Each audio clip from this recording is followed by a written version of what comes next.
Majalisar Kolin ECOWAS ta gudanar da taronta wato jiya Alhamis 10 ga watan Agustan shekarar 2023 inda ta ba da umarnin dakarunta cewa shirya shirin ko ta kwana domin tunkarar Nijar da yaƙi saboda bijirewa umarnin da ta bata wanda a ranar Lahadi ya cika wato sati guda da wannan wa'adin da ta bata na ta maidowa da Bazoum mulkinsa ko kuma ta fuskanci fushin soji.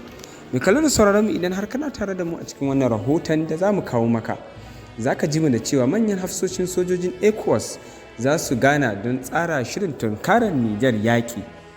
Mai kallon da sauraron mu kanin rahoton kenan ka saurara amma daga bisani za ka ji mu da cikakken rahoton.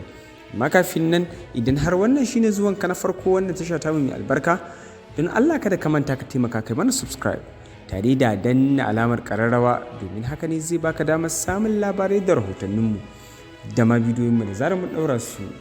Assalamu alaikum, sai a biyo mu sannu a hankali a kuma gyara zama tsabdan jin cikakken rahoton da muke ɗauke da shi.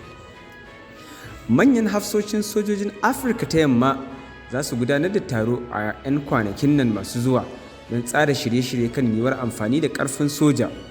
Yayin da kasashen duniya ke ƙara nuna fargaba game da yanayin da ake tsare ko kuma yayin da kasashen duniya ke fara nuna fargaba game da yanayin da ake tsare da hamɓararren shugaba Bazoum Muhammad, kamfanin dillancin labarai na Reuters ya ce taron manyan hafsoshin sojin na nuna cewa kasashen Afirka ta yamma suna gaggauta shirye-shiryen tura soji da yiwuwar ɗaukar matakin kawar da masu juyin mulki a Nijar. Ana tsara yin wani taron a makon gobe. Reuters ya ambato wani mai magana da yawun ECOWAS yana cewa wani jami'in gwamnatin Najeriya da kuma wata majiyar sojojin wato Cote d'Ivoire sun ce za a yi taron ne a ranar Asabar a Ghana. Zuwa yanzu babu masaniya ƙara kan yadda girman rundunar zai kasance da tsawon lokacin da za a shafe kafin a iya tattaro dakarun da kuma idan haƙiƙa rundunar za ta auka don yin mamaye a Nijar. Ƙungiyar ECOWAS dai ta ce har yanzu duk ƙofofi a buɗe suke kuma tana fatan za a iya cimma maslaha cikin lumana.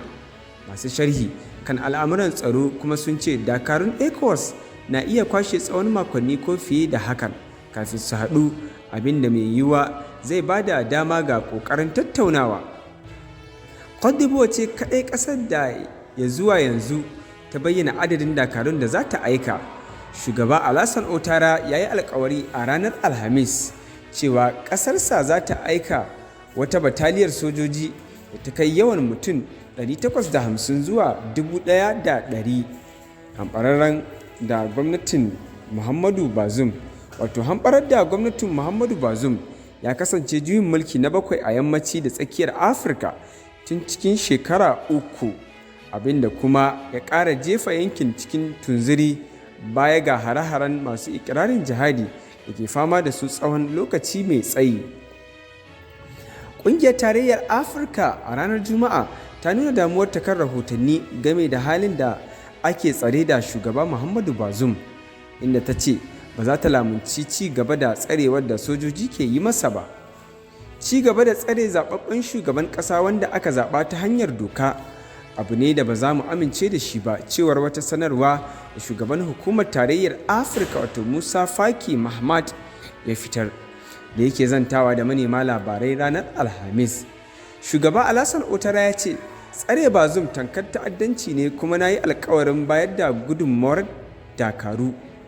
Ƙungiyar kare haƙƙin ɗan adam ta Human Rights Watch ta ce ta zanta da shugaba Bazoum a wannan mako kuma yana ci gaba da kasancewa a tsare tare da matarsa da kuma ɗansa. Ya ce kuma taliyar iyalansa tana cikin garari ko kuma ya ce lafiyar iyalansa tana cikin garari. Tana ba shi da lafiya, wato ɗana ba shi da lafiya, yana fama da ciwon zuciya kuma yana buƙatar ganin likita, kamar yadda ƙungiyar ta rawaito. Bazoum yana cewa sun ƙi barinsa ya samu ganin likita ko magani. Ya kuma faɗa wa ƙungiyar cewa rabonsa da wutar lantarki tun ranar 2 ga watan Agusta kuma an ƙi bari ya ga iyalansa da abokansa waɗanda ke son kawo masa taimako. Ita ma tarayyar Turai ta ce halin da ake tsare da Bazoum na ci gaba da taɓarɓarewa kuma ta yi kira da a sake hamɓararren shugaban ƙasar cikin gaggawa. Wata sanarwa da jami'in AU kan manufofin hulɗa da ƙasashen waje wato Joseph Borrell ya fitar ta ce ita da Majalisar Ɗinkin Duniya sun damu matuƙa akan halin da Bazoum ke ciki bayan tattaunawa da shi a wayar tarho a ranar Laraba. Mun damu game da halin lafiyar Bazoum da kuma ta iyalansa. Ba mu da tabbacin akan irin tsaron da ake basu, inji EU. Hamɓararren shugaban ƙasar dai na tsare a gidansa da ke fadar shugaban ƙasa ta cikin Yamai, babban birnin Nijar, tun bayan kifar da shi daga kan mulki. Faransa da Amurka dai sun bayyana goyon bayansu ga dukkanin shawarwari da taron ECOWAS na ranar Alhamis ya cimma, wanda ya amince da buƙatar tura sojoji zuwa Nijar. A wata sanarwa da ta wallafa a shafinta na Twitter, ma'aikatar harkokin wajen Faransa ta ƙara nanata adawa da juyin mulki a Nijar da kuma tsare shugaba Bazoum. Ita ma Amurka ta bakin sakataren wajenta wato Anthony Blinken ta ce gwamnatin Washington na goyon bayan duk wani mataki da ECOWAS za ta ɗauka don ganin an dawo da tsarin demokuraɗiyya Nijar. Ta kuma ce za ta ɗora alhakin duk abin da ya faru ga lafiyar Bazoum da kuma iyalansa akan sojojin.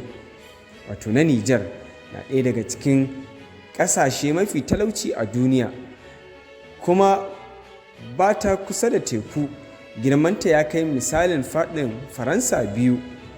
Ita ce ƙasa ta 7 a duniya da ke samar da makamashin uranium, wani muhimmin sinadari da ake amfani da shi wajen sarrafa makamashin nukiliya da kuma haɗa magungunan cutar daji ko kansa. Kafin juyin mulkin, Nijar ta kasance abokiyar ƙawance ga ƙasashen yamma, amma yanzu ta juya wa uwargijiyarta Faransa baya, inda take yunkurin ƙulla alaƙa da Rasha.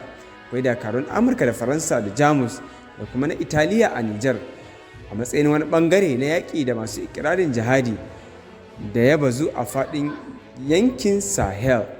Ƙarshen rahoton namu kenan, amma mai kallo da sauraron mu zaka iya baje kolin ra'ayinka a comment section tare da dangula mana alamar ɗan yatsa domin ƙarfafa mana ƙwarin gwiwa wajen zaƙulo muku sai har labarai ba na shafcin gizo ba. Haka kuma muna ƙara sanar da kai cewa idan har wannan shine zuwanka na farko wannan tasha ta mai albarka, don Allah kada ka manta ka taimaka kai mana subscribe tare da danna alamar ƙararrawa, domin haka ne zai baka damar samun labarai da rahotanninmu da ma bidiyoyinmu da zarar mu ɗaura su. Mun gode.